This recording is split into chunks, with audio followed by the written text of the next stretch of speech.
અયોધ્યામાં આજે રામનવમીના પાવન પર્વ પર એક એવો નજારો જોવા મળ્યો કે જેની પ્રતીક્ષા કરોડો રામ ભક્તો કરી રહ્યા હતા.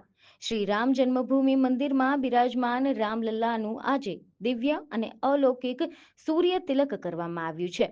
આજે બપોરે 12 વાગ્યે સૂર્યના કિરણો સીધા પ્રભુના લલાટ પર આવીને રોકાયા હતા.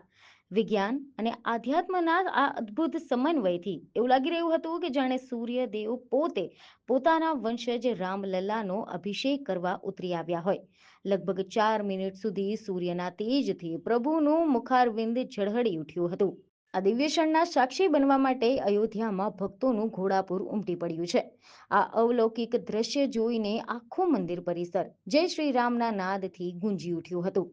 રામનવમીના આ અવસરે રામલલ્લાના આ રૂપને નિહાળી ભક્તો ધન્યતા અનુભવી રહ્યા છે.